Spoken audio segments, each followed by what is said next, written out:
네, 소개 감사드립니다. 먼저 이런 브릭 웨비나에 발표할 수 있는 좋은 기회를 주신 관계자 여러분들께 감사의 말씀 드립니다.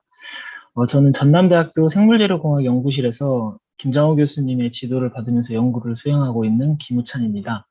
제가 이번에 준비한 발표의 주제는 멀티스케일 라운 토포그래픽 스캐폴드 for agricultural and biomedical application인데요.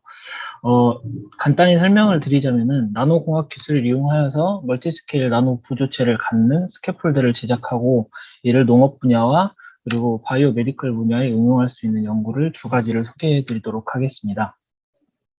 근데 첫 번째 농업 분야의 응용 연구인데요.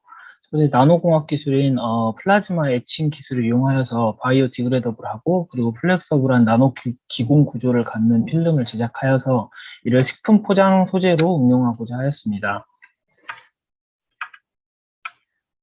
첫 번째 연구에 대한 인트로를 소개해 드리도록 하겠습니다. 산업화가 발전되고 그리고 인류가 진화되고 그리고 인구가 증가하고 그리고 삶의 질이 증가할수록 사람들이 소비하는 음식의 양 또한 급격하게 증가하고 있는 추세인데요.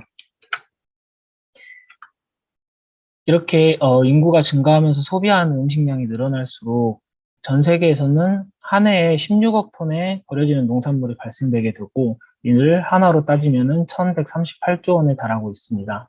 한국의 경우에는 1년에 1조 5,400원어치의 음식물이 포장지에 쌓여진 채로 그대로 소비가 되지 않은 채로 버려지고 있는데요. 이를 어느 정도 타파하고자 푸드 패키징 기술이 나날이 갈수록 발전하고 있습니다. 푸드 패키징 기술을 간단히 설명드리면 농식품의 생산, 그리고 가공, 유통, 그리고 소비자들에게 소비될 때까지 식품을 안전하게 보존하고 그리고 위생 안전을 유지시키고 그리고 상품의 품질을 증가시키기 위해서 다양한 적절한 소재나 용기를 사용하여서 식품을 포장하는 기술을 말합니다. 현재 상용화된 식품 포장재로는 여러 가지가 있는데 일단 식품 포장재로서의 요구 사항으로는 외부의 충격에 물리적으로 어느 정도 보호를 받을 수 있어야 하며 그리고 산소가스와 그리고 에틸렌가스 그리고 수분의 투과도가 적절히 조절되어야 하며 그리고 외부 오염물질로부터 장벽 효과를 가지고 있어야 합니다. 근데 현재 시판되고 있는 식품 포장재로는 PET 소재나 PV 폴리머 소재를 이용하여서 식품 포장재를 제작하고 있는데 이는 에틸렌가스나 수분의 투과도를 자유롭게 조절할 수가 없고 그리고 이 식품 포장재가 쓰레기로 버려졌을 때 분해되지 않는 선물이기 때문에 심각한 환경 오염을 초래하기도 합니다. 현재 마켓에서 유통되는 포장재를 살펴보면은 시장에서 유통되는 식품 포장재로서는 이렇게 구멍이 뚫린 채로 식품이 유통되고 있습니다. 그리고 편의점 같은 경우에는 이런 식품에 구멍이 뚫리지 않고 전체적으로 클로스된 패키징을 사용하고 있는데 오픈 패키징의 경우에서는 유해 물질이 자유롭게 왔다 갔다 할 수 있기 때문에 상품의 가치를 빨리 급격히 하락시킬 수가 있고요.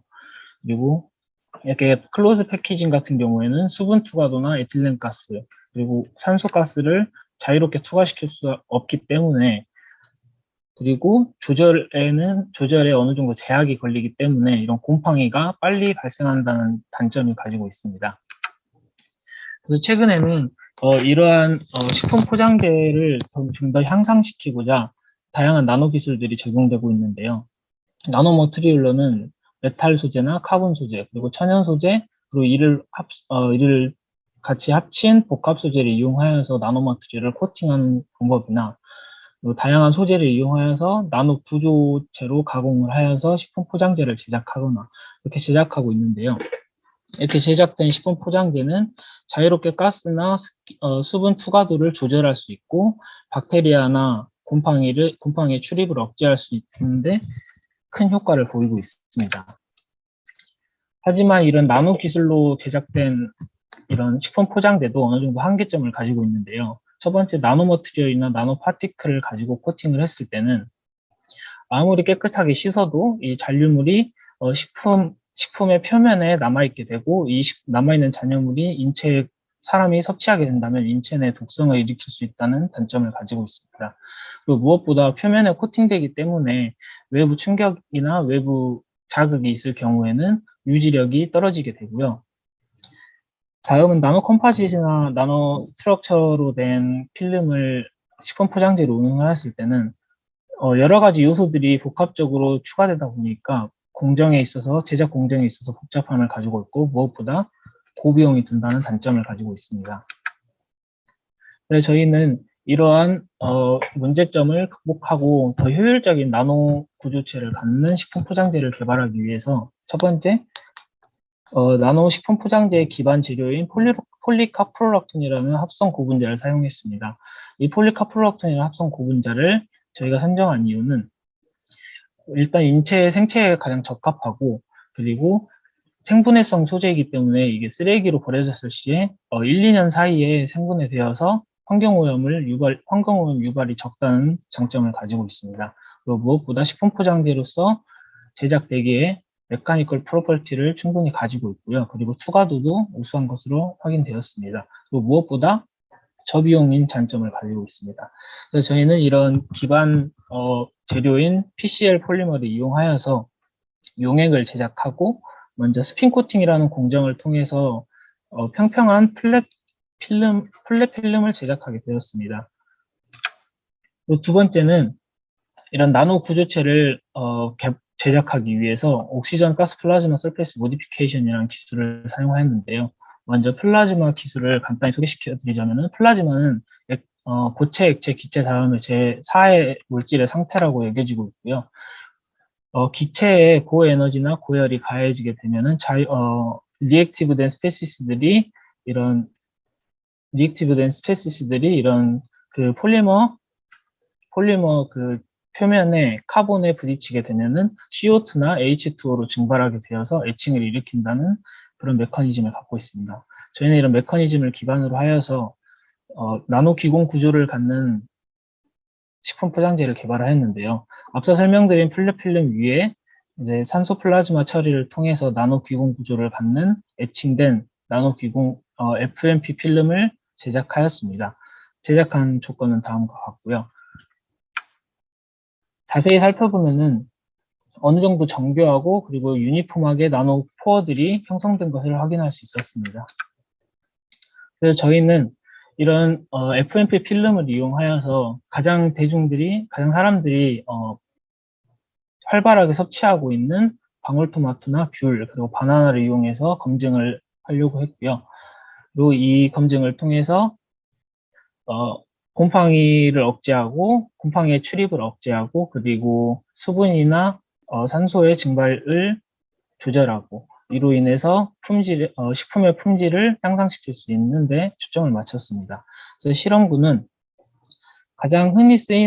마켓에서 흔히 쓰이는 오픈 PET 패키징 시스템과 그리고 클로즈 PET 패키징 시스템을 컨트롤로 잡았고 그리고 플랫 구조를 가지고 있는 필름을 오픈 PET 필름 위에 이렇게 덧붙여서 제작을 하였고 그리고 나노포러스 FMP 필름 같은 경우에는 오픈 PET 위에 이런 FF 필름을 부착하여서 실험군이 총 4개로 설정이 되었습니다.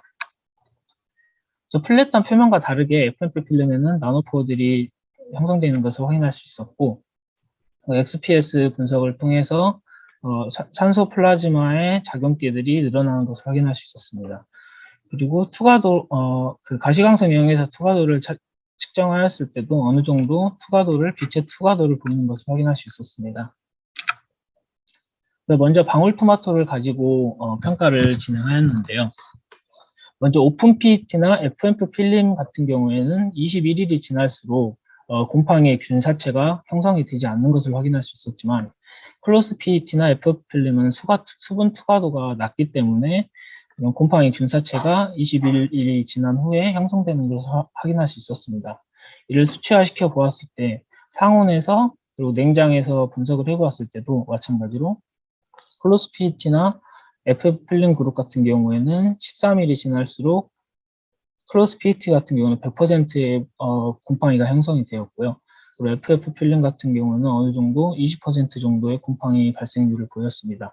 하지만 오픈 PET나 FMP 필름 같은 경우에는 곰팡이가 형성되지 않음을 확인할 수 있었는데요.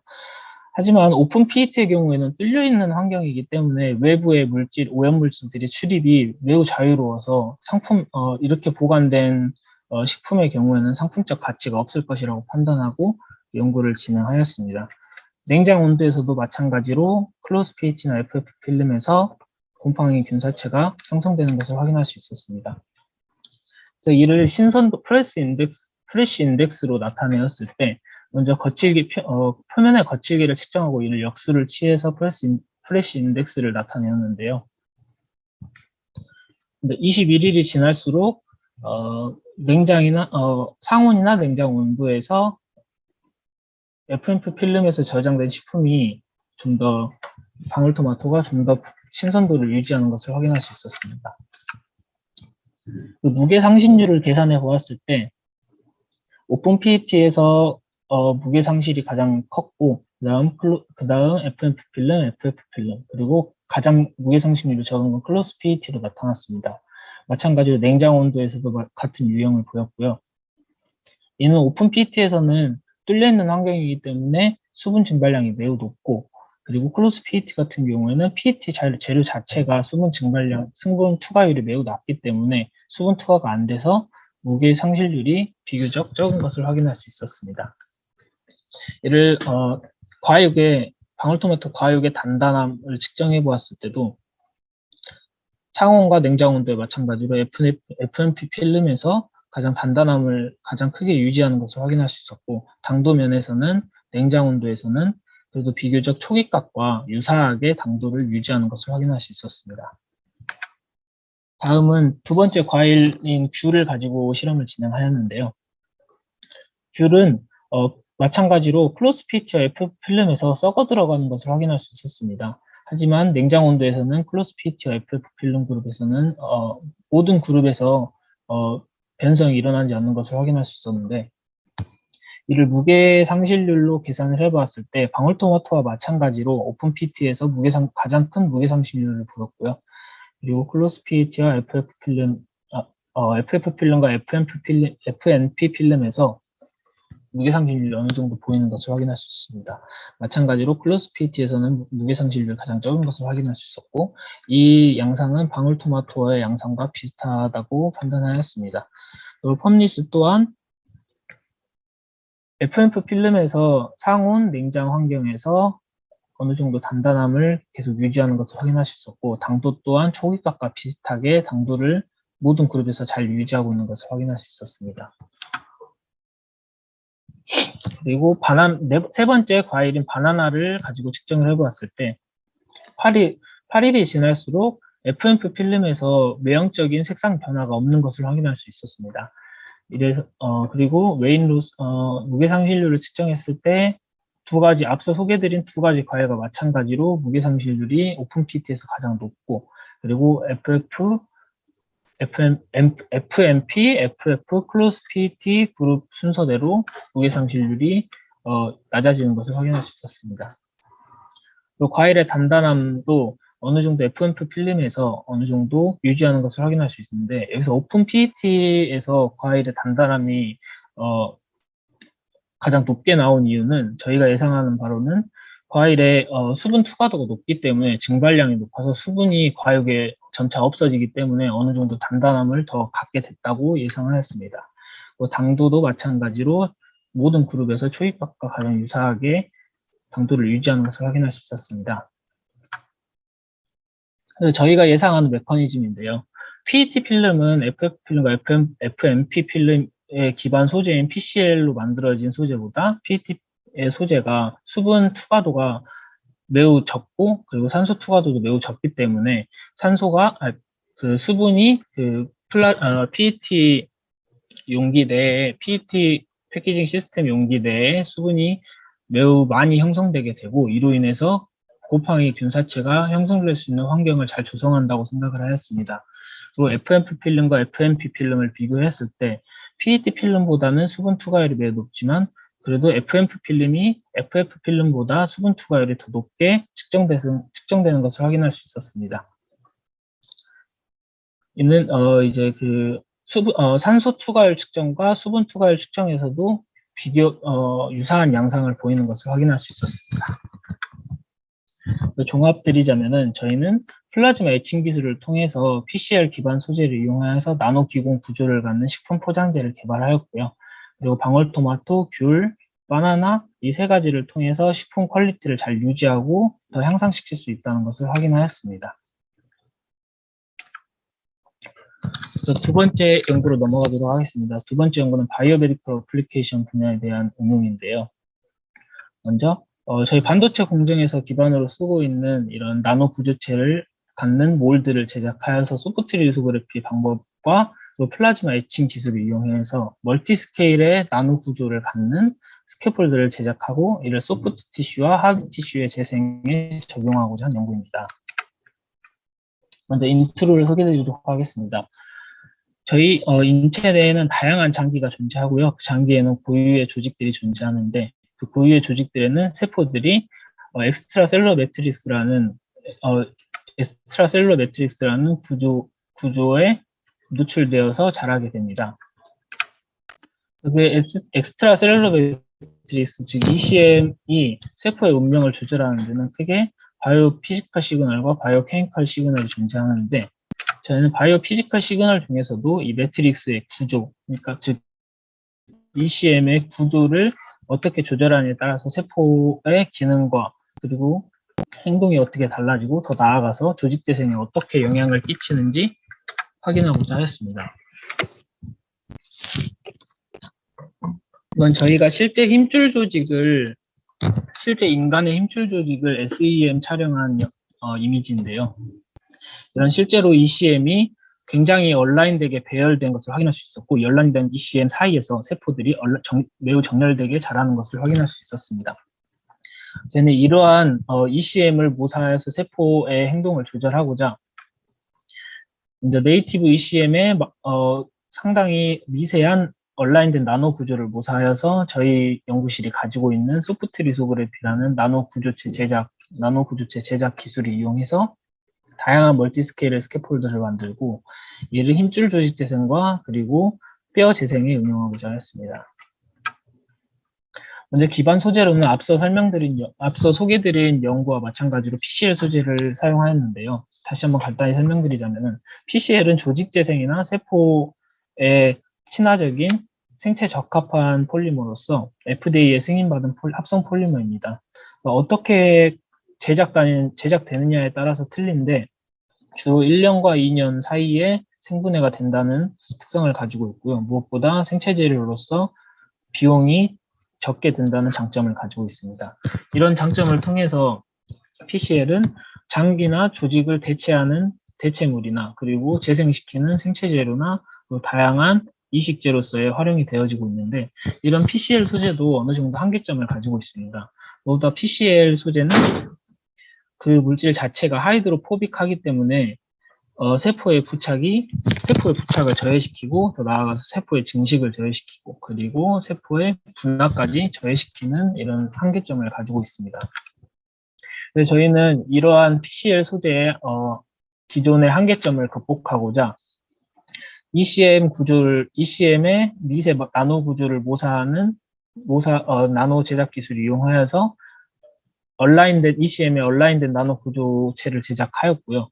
그리고 여기에 나노 기공 구조를 갖는 멀티스케일 나노 구조체 패치를 제작하기 위해서 산소 플라즈마를 통해서 멀티스케일 스캐폴드를 제작하였습니다.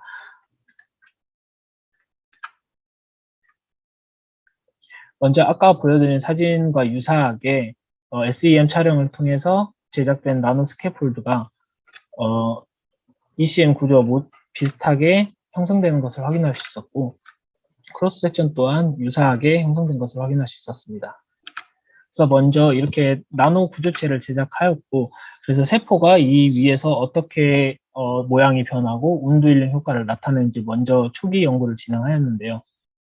플랫한 표면에서 세포들을 키웠을 때는 랜덤하게 이렇게 방사형으로 퍼지는 것을 확인할 수 있었고 나노 구조체에서 세포를 키웠을 때는 이렇게 나노 구조의 배열 방향에 따라서 세포가 정렬되는 것을 확인할 수 있었습니다. 이런 머틸셀에서도 이런 세포들이 나노 구조에 따라서 정렬되는 것을 확인할 수 있었고요. 그리고 운드힐링 실험을 진행하였는데요. 플랫한 표면보다 나노 지지체에서 훨씬 더 커버 에어리어가 훨씬 더 빨리 일어나고, 그리고 마이그레이션 스피드가 훨씬 더 빠른 것을 확인할 수 있었습니다.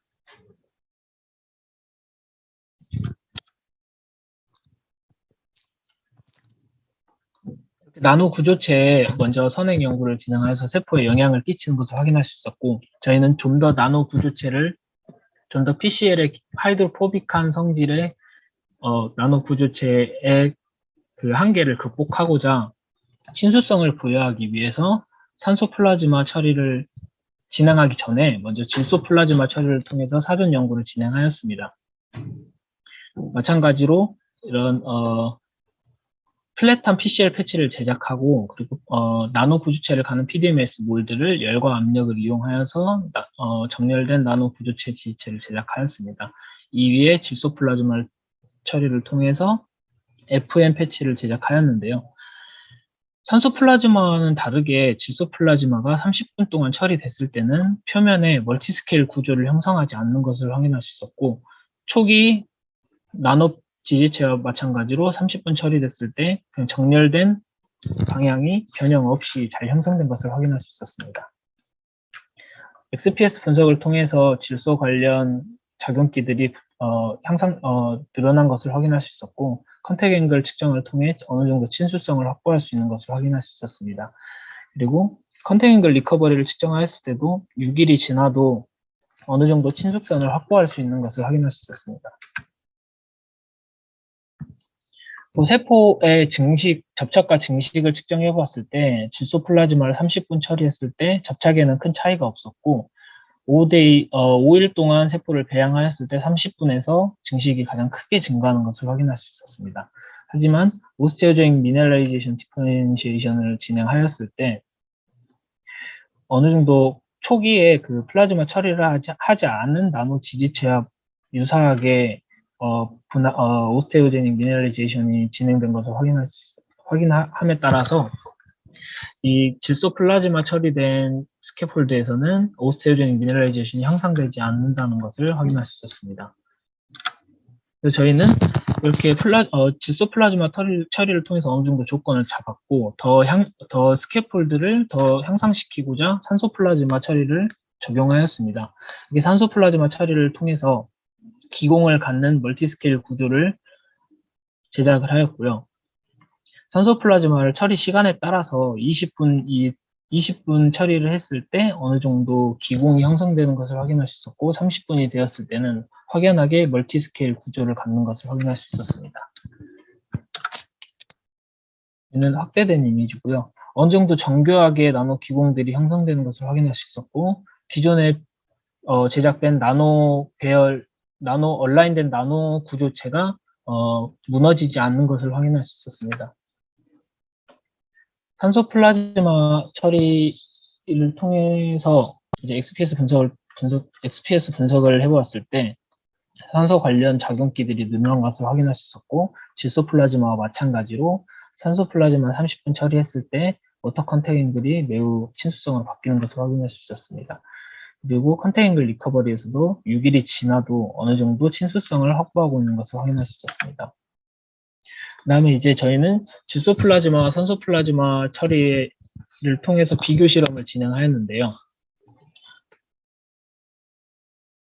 접착에는 30분 질소 플라즈마와 30분 산소 플라즈마에서 어느 정도 크게 차이가 나진 않았지만, 산소 플라즈마에서 어느 정도 접착이 약간이라도 증가하는 것을 확인할 수 있었고, 5일의 세포의 증식을 분석해 보았을 때 질소 플라즈마 처리된 나노 스캐폴드보다 산소 플라즈마 처리된 멀티스케일 스캐폴드에서 훨씬 더 세포의 증식이 일어나는 것을 확인할 수 있었고, 앞서 설명드렸을 때 질소 플라즈마 30분 처리했을 때 오스테오제닉 미네랄리제이션이 크게 향상되진 않았지만, 이렇게 30분 산소 플라즈마 처리된 멀티스케일 스캐폴드에서 오스테오제닉 미네랄리제이션이 훨씬 더 향상되는 것을 확인할 수 있었습니다. 이제 인비보 동물 실험을 통해서 소프트 티슈와 하드 티슈 즉, 힘줄 조직과 뼈 조직 재생에 어떻게 영향을 끼치는지 실험을 진행하였는데요. 실험 동물 모델로는 어깨 힘줄 파열 모델을 선정하여서 진행을 하였습니다. 지소플라즈마 처리와 산소 플라즈마 처리된 플랫 패치에서 비교를 해보았을 때 산소 플라즈마 처리에서 어느 정도 조직 재생을 더 잘 일어나는 것을 확인할 수 있었고, 나노 스캐폴드에서 산소 플라즈마가 처리된 스캐폴드를 조직 재생에 응용하였을 때 지소플라즈마 그룹보다 산소 플라즈마 그룹에서 텐던과 본을 이어주는 파이브로 카틀리지 부분에 더 연결성을 확인할 수 있었고, 힘줄의 배열성이 훨씬 더 얼라인되게 정렬되는 것을 확인할 수 있었습니다. MT 연색에서도 마찬가지로 산소 플라즈마 처리된 나노스캐폴드에서 훨씬 더 힘줄 조직 재생이 더 잘 일어나는 것을 확인할 수 있었습니다. 이는 정형외과 의사분들과 함께 이제 정형화된 조직 스코어링을 했을 때 산소 플라즈마 처리된 스캐폴드로 조직 재생이 된 조직은 기존 조직과 매우 유사함을 보였고, 그리고 가장 높은 등급을 받는 것을 확인할 수 있었습니다. 이를 또 뼈 조직 재생에 응용하였을 때도 두개골 뼈를 뚫어서 조직 재생을 진행하였는데요. 뼈 조직 재생에 응용을 했을 때 디펙 모델, 그리고 그냥 나노 모델, 그리고 질소 플라즈마 처리된 나노 스캐폴드, 그리고 산소 플라즈마 된 나노 스캐폴드를 비교했을 때 산소 플라즈마 그룹에서 훨씬 더 조직 재생이 잘 일어나고 3주와 6주의 비교군에서 뼈의 형성이 훨씬 더 늘어나는 것을 확인할 수 있었습니다.